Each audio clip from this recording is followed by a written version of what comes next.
yummy. We're that special something that leaves an extra special sweetness in your mouth with a Swallow bitter it. aftertaste. Come on, swallow. That's a lost thing. That definitely didn't happen in this Nanny episode, but it could have. It definitely could have. But welcome everyone to Hot Mess Mumia. Welcome. For those that are brand new here, my name is Dylan Zahner, also known as 8-Bit Dylan, and Lost is my favorite show, but I've never seen The Nanny. Yes, my name is Beth Dixon, also known as Augusta Wind 11 on all my social medias. And my favorite show of all time is The Nanny, but I've never seen Lost. So we decided to create a podcast because we are two friends who said, hey, you haven't seen my favorite show? You're a horrible person. Then we virtually slapped each other across the face, and thus a podcast was born. Yeah, and so you are now watching the Nanny portion of this week's episodes, and we're going to be reviewing, I believe it's the Nanny episode 8 of season 2, or is it 7? Yeah, I think it's episode 8, Pinske Business. Yeah, Pinske Business, which honestly, my prediction from last week, you're right, wasn't too far off. Wasn't too far off, right? It was pretty damn good. I'm quite impressed. Yeah, it was a very good episode. You set the expectations for it pretty high, and it did meet. It did meet those expectations. I thought it was a good one. There's some episodes I can't help but like literally mouth and quote the entire episode, and this is one of them. So yeah, there was a lot of quotable lines in it. Like, this is a good episode. I'm curious. I know we're going to talk about a little bit about our day, but is this one of those episodes that they show clips of later on? Mm-hmm. I had a feeling, like I was like, the way that they're setting this up is this kind is of a very clip heavy episode. Yeah, I can see that, especially with the Niles quips. Oh, okay. I was gonna say I thought the one thing they would clip is the way that Fran describes Maxwell. And I was just like, oh, that is like prime for like clipping and being reused over and over again. It could be. You never know. But before we get into that review of this episode of The Nanny, how's your day been, girl? Well, it is aptly named, our show is aptly named Hot Mess Moments because I feel like I've been on the Hot Mess Express since I got back from my trip from St. Louis. It has been non-stop. When I tell you I had my phone ringing, pinging, and just like constantly dinging at me today. I'm not joking. From about 8:30 until about, 6 o'clock. I ran around the city. I did a lot of different meetings. I sent all of my students' applications to all of their sites for the spring. So that is a huge load off my shoulders. But tomorrow I have to go back to the Spanish consulate to try to get the Spanish students to get their visas in time. Because last Friday, they weren't accepted because people forgot to do things for me. So it's just, there's a whole bunch of really fun things that make me feel really crazy right now. But I'm excited because you're going to hit students? Oh, the holiday. Hit them? Yeah, hit them. Yeah, just hit them. No. A little fucking Not idiot. Yet. Not yet. Not yet. No, I'm excited because the moment that Halloween ends, we enter my favorite. I love Thanksgiving. It's my favorite. And then we get Christmas. And I'm in New York City now. So I'm excited to see this time of year rather than just visiting. I just want to like be here. Yeah, Brooklyn in the Christmas time, I'm assuming, is great. Yeah, I think New York City, well, here's the thing. It's the most popular time for tourists. Oh, for sure. It's going to be, I'm interested in what it's going to be this year with the pandemic, because last year I know that there were severe drops in tourism, obviously. But now that people are traveling again, I'm sure it's going to be the highest that they've had in a while. Everyone is already buckling down here, and they're nervous about not New Yorkers, because we got our shit unlocked with our, you need to have a vaccination in order to like eat in a restaurant and show your Vax card everywhere, and people are getting their shots, and like we're good on that. We're worried about all the other people coming on in and seeing, let's look at the Christmas tree. Let's look at the Christmas tree. As if like you can't look at it from TV, people. Let me cough on it. I just want to cough on it. Nanny, cough on Prometheus at Rockefeller Center. And it starts throwing up everywhere on the sidewalk. You're like, what the fuck is wrong with these people? They're like, I'm from Florida. Oh God. You know what? I think we should just institute, if you're from Florida, sorry, you're not allowed to come to New York City for this time. Girl, it's crazy down there. Just I had to ask you though. Yeah. You had trick-or-treaters, and I saw like no one had trick-or-treaters yesterday. There were people who put huge elaborate things up in like the suburbs and in the country and like had nobody come. Oh wow. So you had a few, right? Yeah, we were pleasantly shocked. So we made sure that no one could like knock on the door because our pupper's pretty anxious, but we put out this like cool looking coffin full of bags of treats outside our door. Mm-hmm. And for those who don't know, I'm sorry, recording late. Hey. So we live pretty far out from St. Louis, and so getting trick-or-treaters out here is very rare.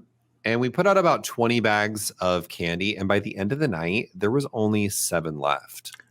That's pretty good. Yeah. So I don't know if it's like, we did put up a sign that adults can take one as well. Mm-hmm. So I don't know if it was like all of our adult neighbors and then their kids took some, but it was leaps and bounds better and more successful than we thought it would be.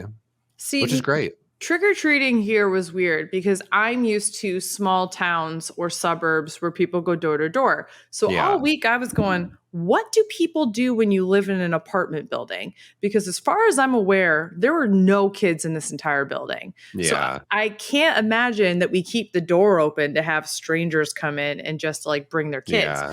So I found out it's mostly businesses, and you go to the businesses like around like, you know, the streets around the corner or whatever. And so I was like, okay. And then I saw like, you know, people being brought into a couple of the places, but I didn't put any candy out because I 2 things. I was trying to assess. Am I going to have kids there? Because if so, I'm going to leave a little bucket outside my door. Similar to what you did, because I don't want people who I don't know just coming on over trick-or-treating at my place. Yeah. I live in a city now. I don't want that. But then it came like nobody on my floor was going to do it. I'm like, well, I'm not going to do it then. And so I saved myself the potential calories that I would then have to do because I'd want to eat all of it. So I did not buy any treats this year, but I did get to see people from on the street. That's cute. Yeah. I was like, besides the ones that you threw from the roof, like, could you imagine just like pelting kids with candy? Could you take a Snickers? Bam! Eat the sugar. Fucking. That would probably, I don't think it would have been high enough to kill somebody, but it would have hurt somebody from the 7th floor. That's the point. If they're not hurt from it, what was the point of throwing from the roof? That's the trick part. Yeah, it's trick or treat. And they got both. Trick and treat, honey. Open your gullet. See if I hit it. Open your mouth. Swallow. That's a reference to the Lost episode you're going on Thursday. But let's get into it. We can talk more about our Halloween episode, or more about what happened during Halloween. In our Lost episode, for those that don't know, because of the holidays this weekend, we are recording our Nanny and our Lost episode back to back. So we're going to be very tired. But you know what? We love talking about this stuff. So let's get into this episode of The Nanny, Season 2, Episode 8, Pinske Business. She had style, she had flair. She was there. That's how she became the nanny. I once again have to say, you really nailed it with what you said this was going to be about. And I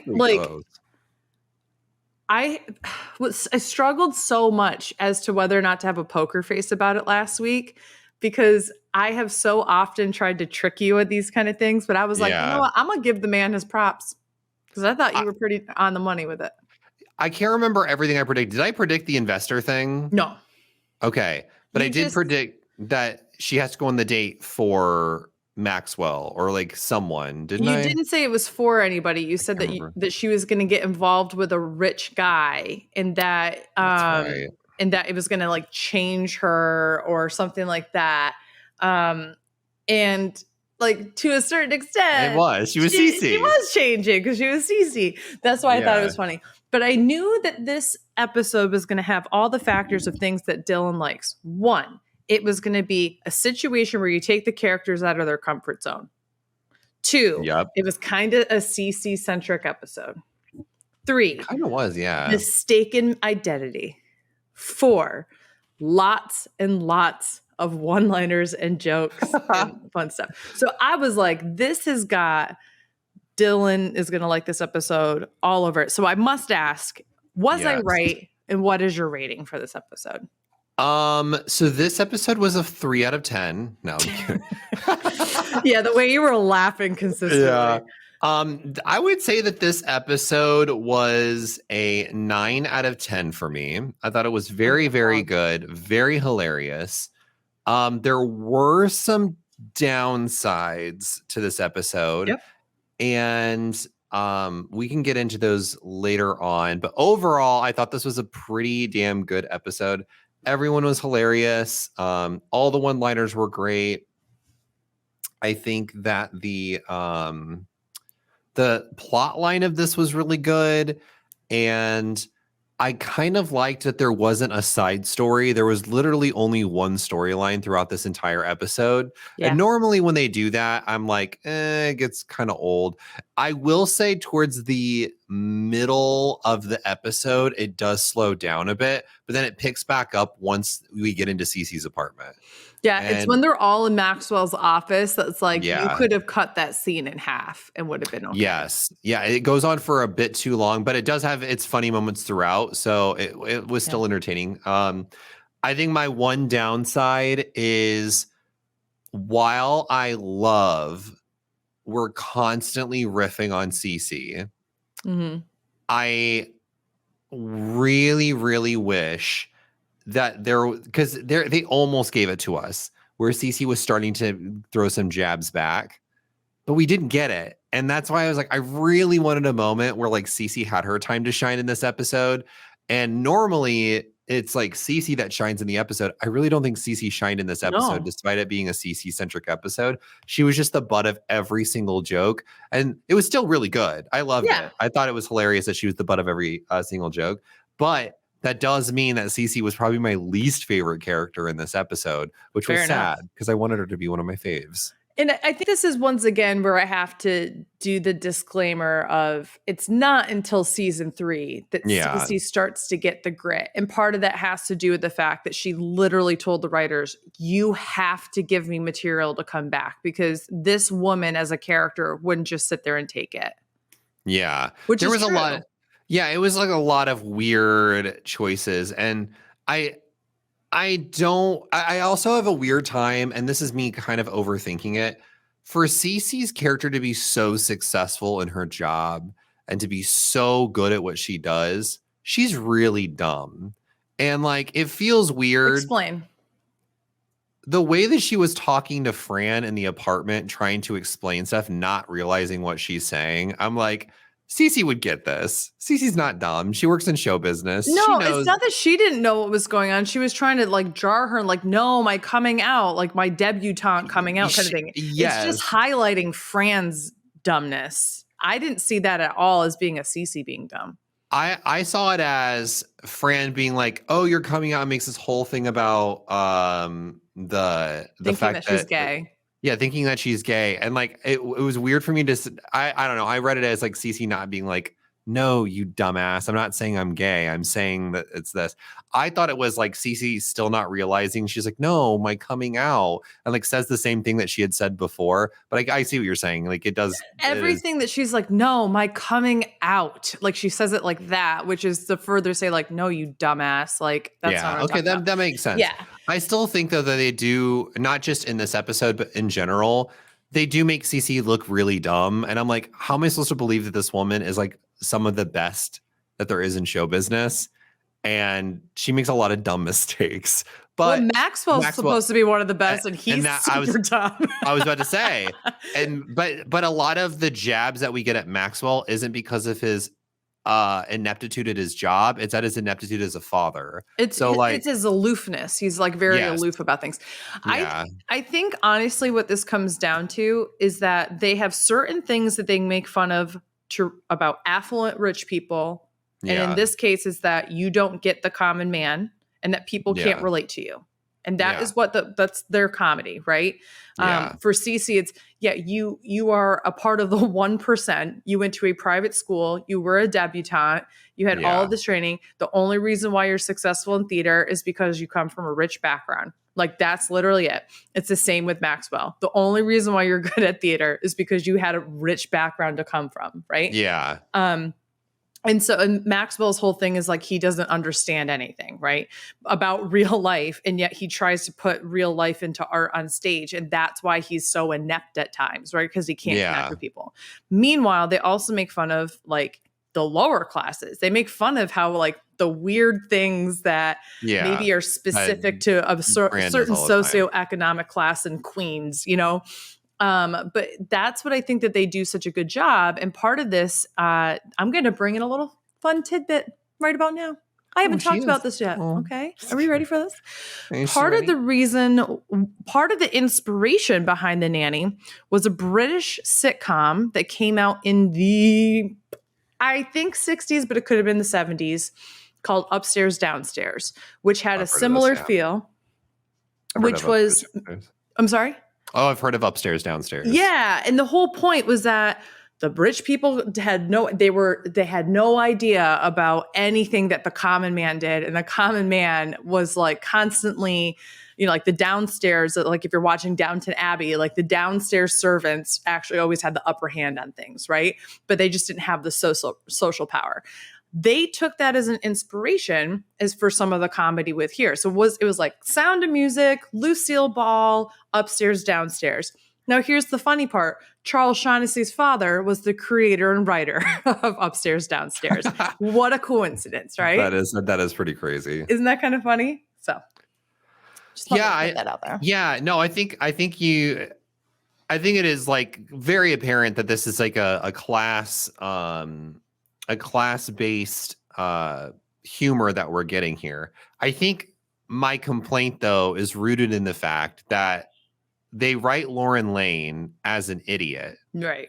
And the comedy comes from the fact that she's stupid and that she is the butt of the joke, that she is always kind of a whore and she'll whore herself out for her career, as opposed to Charles Shaughnessy's character being seen as he's aloof, but he's also smart because he knows how to get investors' money and he knows how to make business moves. Right. And that's what annoys me is that like, while we have this class divide and we have a lot of the humor rooted in class, Cece is written with almost no positives that we've seen so far. And the one time that we get a chance to like possibly see into that door to see a little bit of positivity, we don't really get that from her. And that's like why I had to give this a 9 out of 10 because fair. I really wanted Cece to shine in this episode. She does in the physical comedy aspect, but nothing Cece says is like, it's very self-deprecating. Yeah. But the character doesn't realize it's self-deprecating, which is like annoying to an extent. But yeah, I think that makes complete sense. I need to talk about, this is hands down the best fashion episode. I was gonna ask what your thoughts were on the fashion, because I watched this and I'm like, this episode in particular, watching it this time around, having done the in-depth breakdowns, this is the turning point for the rest of the series. This starts it. Period. Girl, every episode is a hit. Every episode. Every episode? I mean, sorry. You heard it here, folks. Season 2 of The Nanny. Every episode's a hit. Every episode's a hit. No, every outfit is a hit this episode. Even the ones in the background that she wears for like one scene, I was like, oh, fire. Like that neon sweater towards the end. Amazing. It just, did that not look like somebody popped that on an early 90s Barbie and then they went, I want it, and then made it tailored for her. Because that was a sweater into a skirt, and I'm fairly certain it was a dress. I don't think it was two separate. It was beautiful. I actually think it was one. Brilliant. I almost made it my outfit of the episode, but as much as I would love to give that dress that she wears the outfit of the episode, I still don't know if I like Fran in like very short strappy dresses. And I think it's because I just wish she wore no straps. Like, give me a strapless top. Let us see the collarbones. Let us like live the fantasy. I want to give it to, it's very weird. I loved the very first outfit of the episode where she's wearing these like tall black boots. It's like this purple top, and she's walking around with all of the old canasta women, ladies. The canasta ladies. And I literally turned to Nigel and I was like, I fucking love this outfit as we were watching. And so, that's definitely my outfit of the episode. We hit all the quintessential moving forward fashion, like references, icons, that kind of thing. And it's just going to be a variety of different things. It's the sweaters with the short skirts. It's the long sleeve shirt with a short skirt, like lots of short skirts. It's you are going to be very disappointed. It's a lot of the thin straps and stuff, but I think it gets better and better. Like this was so much better than that red dress a few episodes ago. It fit her. Anything that fits her looks better than that red dress, because that red dress was awful. And I'm going to be honest, the more I think about it, I just don't think we saw her in a red dress in the very first episode of The Nanny, right? Like it's the iconic thing. She comes down in that red gown. I'm going to say something bold, and this is an absolutely no slight to Fran Drescher. I don't think she can pull off all red. I think she can. She just needs to do different hair, because I think as Fran Fine, I don't think, because the hair is never going to change. Fran Drescher can. That's true. Fran, I should update this because I agree with you.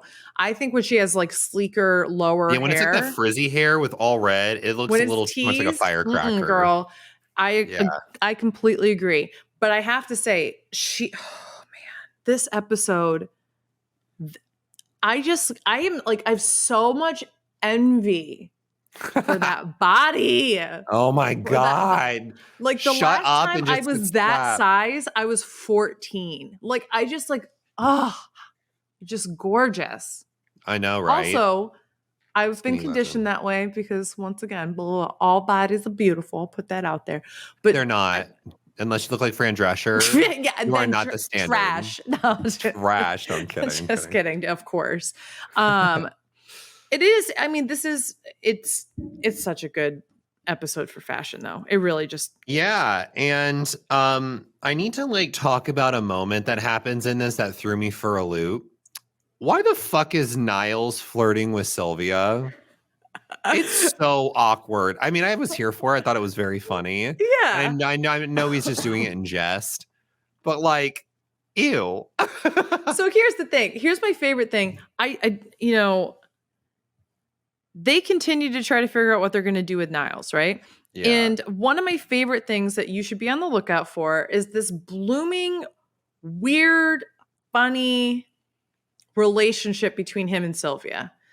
It will continue to get developed. It's not flirtatious. Don't worry. He deep throats that titty. I don't know. That's what they do. That's what straights do. They deep throat titties. Don't give me that face. First of all, if anybody's mouth is wide enough for this thing, you put let your me shirt know. down, Beth. Jeez. By the way, I forgot I'm not wearing a bra, so I really had to like find where the whole boob was and just be like, here, this one. Also, I'm wearing my Gateway Arch. Yes. From St. Louis. What Come up? on, St. Louis. I'm wearing my I was sponsored by DC Titans. They're no longer sponsoring that. We're gonna get a cease and desist for that. Yeah, after that face I made. No, I'm here for this like fun friendship between Sylvia and Niles. It just threw me for a loop because there was no build up to it. It was just like, hey, I'm gonna flirt with you. What you doing afterward, you sexy thing? And then he like spit in her mouth, and it was weird. And then she bent over and showed Hole. It was amazing. She did. I was like, oh my God, you better work, Sylvia. But I liked the plot of this because it, like you said, with the class humor, it merges the poor, well, sort of poor. They raise like $25,000, which is a lot of money. But And their like canasta culturally, winnings. culturally, it is very different between like how much $25,000 is to the Pinske girls and how much like Niles needs to raise like $500,000 that he's trying to go for with this garbage man played by you said Niles and I was like, he does? Oh, sorry, Maxwell. God, I was I'm like, all over the wait, place. Niles is fundraising something? I'm I don't tired. remember. That was the beeline that didn't happen in the show. I had to look up his name. Vereen. Ben Vereen is Ben Vereen. He's the opening. Okay, so he was Broadway. It was a Broadway star. Got it. So that's why it like flies over my head. But he And was then in this for a Wallace- hot second. Yeah, Wallace Shawn. Wallace Yep. Shawn. That's who I was trying to Accomplished describe. comedian. And I'm still upset that you still haven't watched The Princess Bride. It's been a week. Yeah, I still haven't. I haven't even had time to finish any of the plethora of shows that I need to watch. I'm sorry.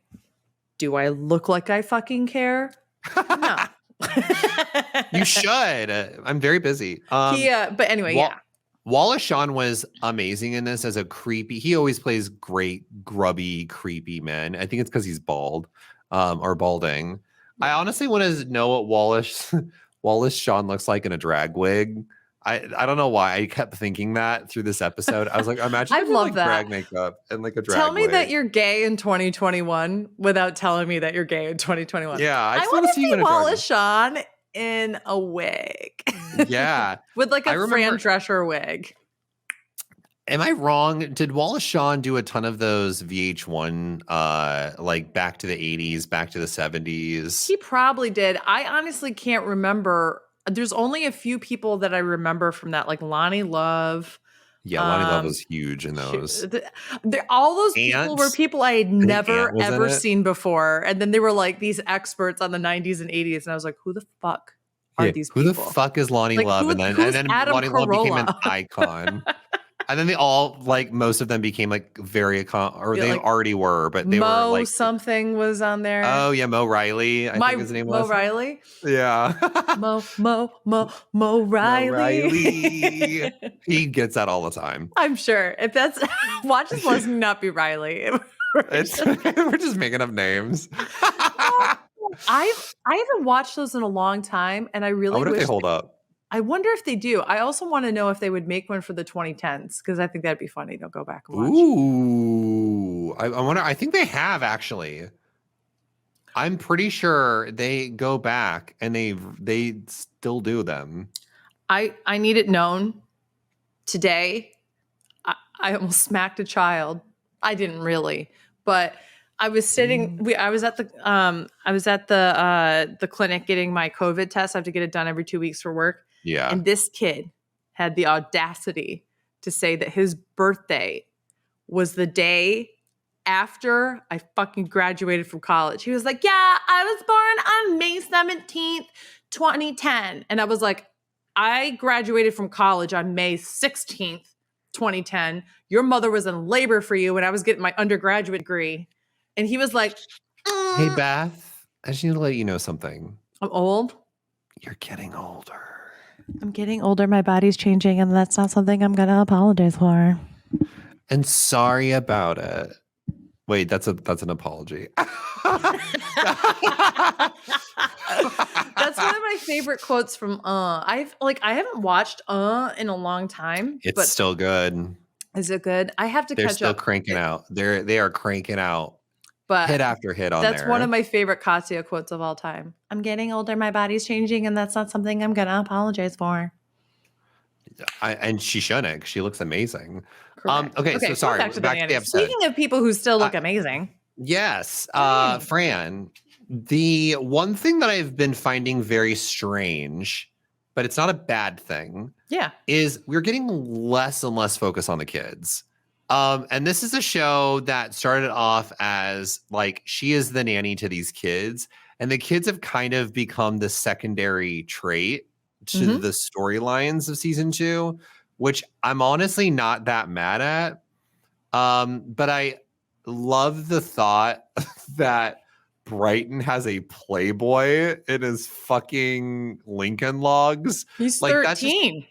I know. Oh. But like I'm that's fine. I get that. The thought of the actor, this young kid being like, hey, you're gonna have to go on public television and pretend that you've been hiding a Playboy. I would be mortified as a young boy having to be like, oh my fucking God, I have to do what? I was like, I'd rather kiss someone. His than do first that. kiss was that girl in the shower from the first season. That was his first kiss. And he was so nervous. And I don't know if it was her first kiss or not, but he has like an interview No, talking I heard about stories it. about her. Yeah. I heard the That's why gossip. we love her. That's why we're like, you better stand yeah, that you- little queen. You better work. You better, I- you little she gets slutty kisses girl. all the I love time. it. I love it. You better work. You better work. No, so he apparently was on record as being like, it was my first kiss and I had to pretend like I told the actress, I was like, yeah, I'm a kiss like a lot of girls or whatever, and like clearly had it. And so like they pressed action and he like froze and didn't know what to do. And so they like made him do the scene again. Aww. But apparently cute. he was very close to what his character was like growing up. So like I have to imagine he strikes me as the kind of like child actor that was kind of up for anything, especially if he got to play like mischievous or like he was about to get caught with something or something like that. So apparently all three of the kids were very much like their characters, which you can kind of see. So Yeah, I'm looking up like what they look like now because I Ben was looking up. Salisbury has aged. Oh, girl. She has. I'm flabbergasted. Yeah. Benjamin Salisbury looks almost. He's not there yet. Looks like the age of Maxwell when Maxwell was on the show. He is the age of Maxwell. No, he's when not. Maxwell started. Yes, he is. He's not in his 40s, is he? Yes, he is. He's got to be like Oh my 39 or God. something like that. And that's around the age that Maxwell was in the first season. Oh my God. Time really has flown by. Nicole Tom is definitely in her early 40s. She looks amazing. And And she then looks Madeline Zima looks Madeline like a Zima- fucking And Madeline pop Zima's star. gotten a lot of work too. So she was like on Californication when that show was on. She was the Masters of Sex. She's done a variety of different things. She's also been on record as saying that like Yeah, she didn't like it. she didn't Or- really like her experience that much because she felt more like a prop. And I think that goes back to what your original point was, is that the kids are sometimes used more as like a plot device or a prop rather than having like their own like story. Yeah. I think Especially Gracie. Gracie in this episode was in it for 2 seconds. Yep. She ran. That was it. I was like, she had a very easy day on work. Guard your cheeks. It was so cute. Yeah. But I was floored. I was like, that's it? That's all they get? Yeah. I will say that becomes a trend. I think that once again, we're in the second season. They're learning what things work, what things don't. And what things work the most are sexual tension, which you're not going to give the kids. It's the outfits. It's the physical comedy. And it's Fran, whenever the kids are there, it's Fran and her element as being a nanny character who isn't traditional and has streetwise advice and that kind of thing. So they figure out those are the things that work and that people don't care about Gracie having an imaginary friend or Brighton getting in trouble at school or Maggie liking boys. Like they become secondary plot lines for the most part. Now, that makes sense. Let's get into the meat and potatoes of the episode of Fran pretending to be Cece, which that was comedy gold. It was so fucking good to see Fran try to be Cece, which is basically just Fran being Fran. Mhm. And Cece just having to like put up with it because Cece Money's values on the line. money. Yeah, money over everything. And I like that we get to see Cece's apartment. Cece's apartment looks exactly how I imagined a 90s rich as fuck person just like Cece's apartment would look. I almost got throwbacks to my stepmother on my adoptive father's side. Oh. She had a very similar decorative look, not as high end, but definitely the same decorative look. And it made me want to vomit when I saw it. I was just like, ugh. So So many this, bad memories. I'm putting it out there. I don't know if this is the fact or if this is coincidence or whatever. I am convinced, my theory is that they modeled Barney Stinson's apartment from How I Met Your Mother off of hers. Oh my because God, it's the you're exact right. same apartment layout and everything. It really does. And I haven't even seen How I Met Your Mother, but I know exactly the apartment you're talking about. It looks exactly like that. Same color couch, shaped couch, kitchen's right there. There's except for he has a stormtrooper in the background. Like, I mean, it's literally the same exact. It makes me literally think they repurposed the set. Probably. I mean, they repurpose sets all the time for shows, but And this is, I think, one of the only times you actually see it. I don't think they do it many more times. That's so crazy. They really went all out on a set just for that. I mean, seriously. So that's why I'm convinced that happened. And I would love to get confirmation somehow. So if somebody knows the tea, Please let us know. please let me know. We need to know. We have to know. Also, it makes me really feel like that makes the most sense because Cece and Barney have a lot in common. Yeah.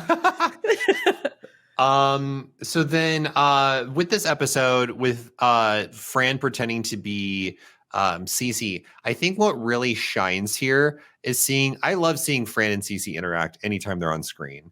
And that's what we get a lot of. We get like Fran talking with Cece. We get Cece being like appalled at Fran's alcohol choice. I love the slight jab that like Cece has some only hard alcohol and that's it. No other option. Don't you have something a little softer? Rum? And I loved obviously like the coming out joke, but also the joke of now get in the closet.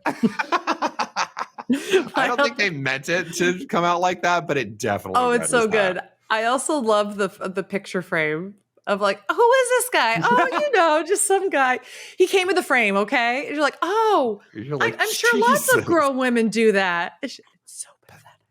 So pathetic. It really is. I'm like, damn, girl, that's dark. What I love the most about that is while Fran's doing the like, oh no, it's fine. Like literally, Cece takes her finger, gets the last drop, and she's just like, I need rubs that it alcohol. on her teeth. I'm like, that girl's done coke. She's done some gummies before. That is a character. That's why Cece's so great. She chews up the scenery every time she's in it. She is the star of the scene. That's why I kind of wish that like we would have got a little bit more variety, but like you said, we get it in season 3. So I don't want to harp on it too much. Season 3 is the best. Thank you. But I also really love that they totally were making me think that Maxwell and Fran were going to kiss here. I totally got that vibe when he hopped out of that closet and like kicked that guy out the door and was so close to Fran. I was like, oh my God, is he about to say, fuck it, I'm going to make out with you right now? And I was like, you better fucking fuck on that couch right now. Could you imagine he pushes her over? She's like, oh, Mr. Sheffield. And he's like, and the dress goes flying up. I'm going to tell you how loyal and wonderful of a man I am. That's what they do. And Cece's in the closet still watching, crying. No, she ran down the hall. She somehow is back in that closet. After the trash guy. Yeah, which was funny. I loved this. I loved also the subtle jokes that like Wallace Shawn's character was a trash multi-billionaire. So everything, he loves anything that has to do with like helping support the trash industry. He's like, we'll give them candy and there'll be candy wrappers all over the floor. Oh, yes. And they're like, I talk about a success story, talking about the Rainbow Room. He's like, talk about a success story. They give 6 dumpsters a night. And I'm it's like, so stupid. Like as if that is the success story for the Rainbow Room. One of the most iconic restaurants. Something that I became aware of is that there's so many references to New York City things in this show. You don't say. That I grew up knowing about them because of this show. Like, I didn't, like, how often do you hear about the Russian tea room or the Rainbow Room if you're not watching a show that's based in New York City, right? It's not That's like it's true. something that's thrown around, right? So I learn about these kind of things, or I learned about them when I was growing up. And so it's kind of fun being in New York City now and being like, it's weird that I really knew a lot of this stuff ahead of time. It's weird that I knew a little, like, not new. Like, I know phrases and words in Yiddish, and like that's thrown around like a second language all the time in Brooklyn. So it's just like, it's just funny. Like all these things that I set up myself for success, honestly, living in New York because I watched The Nanny. Oh, I had to look it up. Rainbow Room is still around. Yeah. It is still open. I just want to make sure COVID didn't close it. It's at 30 Rock. Oh, yeah. Like that was going to close in COVID. I don't know. I don't know where it was. It looks beautiful, though. Holy shit. It's in the SNL building. It's in the NBC building. It's up on the top. It's the rooftop restaurant. Immaculate. Mm-hmm. I don't understand. Oh, my God. What? This restaurant is fire. I know. We should have gone here. I tried, and then remember they were closed. Oh, that's right. I wanted us to go to the bar. Okay, I need to, next time I come into New York, we need to go to the Rainbow Room.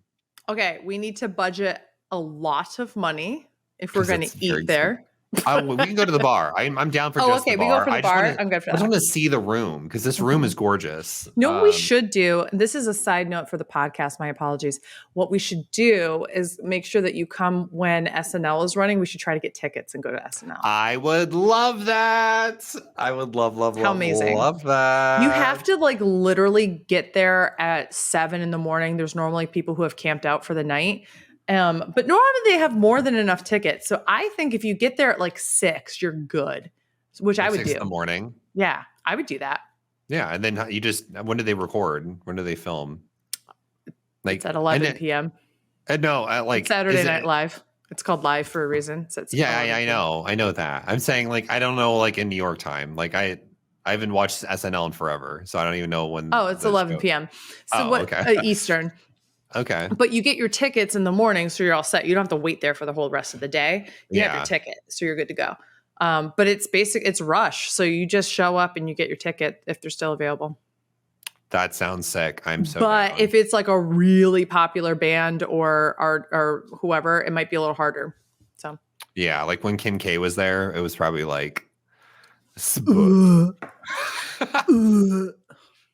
she's like, hi guys. Apparently now she's dating Pete Davidson. Oh, there's like rumors like a mill. And honestly, can we stop talking about her? I find Pete Davidson kind of hot. Okay. In like a gross Staten Island, like New York kind of way. Like I don't know why. It's like something grimy about him that I'm like, yes, daddy. I mean, that wasn't even a joke. That was a legit just imagine Ariana Grande going, yes, daddy. Like that I could handle a little bit more because I think it'd be funny. Like she's a queen, but just the fact that you called yes, daddy. Like that literally got a true gag reflex for me. Yeah. Okay. Let's close out this episode. Yeah. Yes, please. So, I'm dying here. My MVP and my LVP. Okay. I'm going to have to give my MVP to Fran. She did a great job here. She stood up for her family. She jumped in to save the day when she didn't need to. And she could have secured the money if she really wanted to, but she said, fuck that shit. You know what? I am not going to. Integrity. Yeah, she had integrity. That's right. She had loyalty. LVP is the harder one because even though I was like really giving Cece shit here, she did stay out of the way because like that's what she needed to do in this situation. And I can't really give it to Maxwell because Maxwell at the end of the day just jumped in and kicked the guy out. Is this a weird one? No, I can't do that. I was going to give it to Sylvia because why would you use the Pinske money? It was $10 or 10 years worth of winnings, which is put in an investment. So it grows and with interest and all that kind of stuff. So they loved Ben Verone.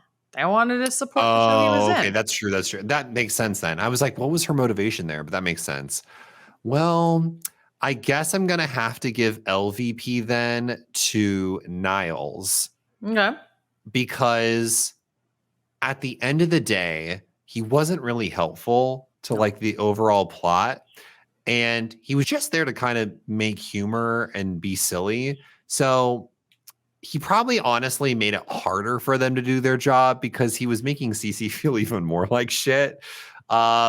Even though he was really funny. So that is like a cop-out. Even though Cece really did deserve all the shit for the way that she for sure. I am on fire. So I kicked this guy out of his cab. I need him in the Big Apple. I was just like, oh my God. And then throwing Maxwell under the bus in their phone call with the trash guy. I said, you look good in a Trailblazer. Damn cellular phones. Yeah. I said, you're a trailblazer. And I was like, sure, biatch, sure. Yeah. So those are my MVP and LVP. Overall, I thought this episode was amazing. I think absolutely the best episode of season 2 so far. Yeah. This is an episode that I could go back and rewatch and probably still laugh at. Yeah. And I can't wait to see what clips they pull from this. What's the name of the next episode? So the name of the next episode, which is episode 9, is Stock Tip. Okay. So I have a little bit of a spoiler because I saw the thumbnail for this one. Okay. What did you see in the thumbnail? It is Fran dressed as a man, pretending to be a man. So my guess is... I can't wait to hear what Wait, what's it called again? Stock tip? Stock Tip. Okay. So it's definitely going to have to do with money. Maxwell maybe needs to make money, or there is potential to make money, and Fran's like, I want money. And so maybe, this is Lucille Ball, full Lucille Ball. I got it. Okay. I'm not having a That's So Raven moment. So Fran Fine, Okay. learns how much money you can make in the stock market. Mm-hmm. But she doesn't know stocks. She's never learned stocks. She doesn't understand that industry. No, she doesn't. So she saves up some money and she's like, I'm going to go buy a stock.